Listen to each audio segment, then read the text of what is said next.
एक छोटा सा गांव था जहां मिट्टी का एक टूटा फूटा घर हुआ करता था। उसी छोटे से घर में रहता था एक गरीब परिवार, पिता रामू, माँ सीता और उनका छोटा बेटा सोनू। सुबह होते ही रामू मजदूरी करने निकल जाता था और सीता चूल्हे पर खाना बनाकर लोगों के घर बर्तन मांजने चली जाती थी। गरीबी इतनी थी कि कई बार घर में खाने तक के पैसे नहीं होते थे, लेकिन उनके सपने बहुत बड़े थे।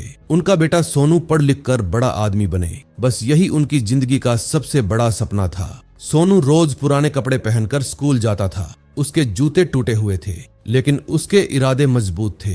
रात को जब पूरा गांव सो जाता, तब वो लालटेन की रोशनी में बैठकर पढ़ाई करता रहता।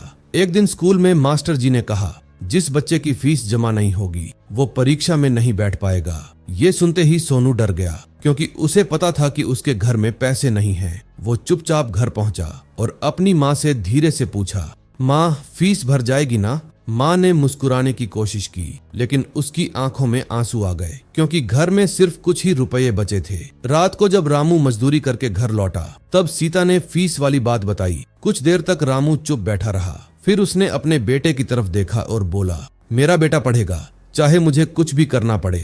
अगली सुबह वो काम ढूंढने निकल पड़ा, लेकिन पूरा दिन भटकने के बाद भी उसे काम नहीं मिला। धूप बहुत तेज थी, उसके पैर जल रहे थे, लेकिन उसके दिमाग में सिर्फ अपने बेटे का भविष्य था। शाम होते होते उसने अपना पुराना मोबाइल बेच दिया, वही मोबाइल जिसे खरीदने के लिए उसने सालों मेहनत की थी। मोबाइल बेचकर जो पैसे मिले, उनसे उसने रिक्शा किराए पर लिया और पूरी रात रिक्शा चलाता रहा। उसके हाथ कांप रहे थे, शरीर थक चुका था, लेकिन एक बाप अपने बेटे के सपनों के आगे हार नहीं मानना चाहता था। आखिरकार उसने फीस के पैसे जमा कर लिए। जब वो घर पहुंचा तो उसने मुस्कुराते हुए पैसे सोनू के हाथ में रख दिए और बोला, जा बेटा, कल फीस भर देना। सोनू बहुत खुश हुआ, लेकिन तभी उसकी नजर अपने पिता के पैरों पर गई, जिनमें बड़े बड़े छाले पड़ चुके थे। उस रात सोनू सो नहीं पाया। वो बस अपने माँ बाप की मेहनत के बारे में सोचता रहा और उसी रात उसने फैसला कर लिया कि वो जिंदगी में कुछ बड़ा जरूर करेगा।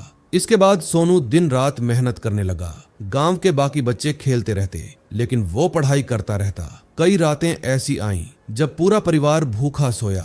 बारिश में घर की छत टपकती रही, माँ उसके किताबों को भीगने से बचाती रही और पिता खाली जेब लेकर भी मुस्कुराने की कोशिश करता रहा। गांव के कुछ बच्चे उसके फटे कपड़ों का मजाक उड़ाते थे, लेकिन सोनू चुप रहता, क्योंकि उसे पता था कि उसकी गरीबी हमेशा नहीं रहने वाली। समय बीतता गया और परीक्षा का दिन आ गया। सोनू ने पूरी मेहनत से परीक्षा दी और जब रिजल्ट आया तो पूरा स्कूल हैरान रह गया, क्योंकि पूरे जिले में पहला स्थान उसी गरीब मजदूर के बेटे ने हासिल किया था। उस दिन स्कूल तालियों से गूंज उठा। उसकी माँ रोने लगी और उसके पिता की आंखों में पहली बार खुशी के आंसू थे। लेकिन कहानी यहीं खत्म नहीं हुई। सोनू ने आगे भी पढ़ाई जारी रखी। शहर गया, छोटे कमरे में रहकर पढ़ाई की। कई बार भूखा रहा, लेकिन उसने हार नहीं मानी और फिर एक दिन उसकी मेहनत रंग लाई। वो बड़ा अफसर बन गया। जिस गांव में कभी लोग उसे गरीब का बेटा कहकर बुलाते थे, आज उसी गांव में लोग उसकी मिसाल देने लगे। एक दिन सोनू बड़ी गाड़ी में बैठकर अपने गांव लौटा। पूरा गांव उसे देखने के लिए इकट्ठा हो गया, लेकिन सोनू सीधे अपने पुराने घर के अंदर गया, जहां उसके बूढ़े माँ बाप बैठे थे। उन्हें देखते ही वो उनके पैरों में गिर पड़ा और रोते हुए बोला, आज मैं जो कुछ भी हूँ सिर्फ आपकी मेहनत और त्याग की वजह से हूँ। उसकी माँ ने उसे गले लगा लिया और उसके पिता बस उसे गर्व से देखते रहे। उस दिन उस गरीब परिवार की सारी तकलीफें खत्म हो गईं। और सच कहूँ, दुनिया में माँ बाप से बड़ा कोई अमीर नहीं होता, क्योंकि वो खुद भूखे रह सकते हैं, लेकिन अपने बच्चों के सपनों को कभी भूखा नहीं रहने देते।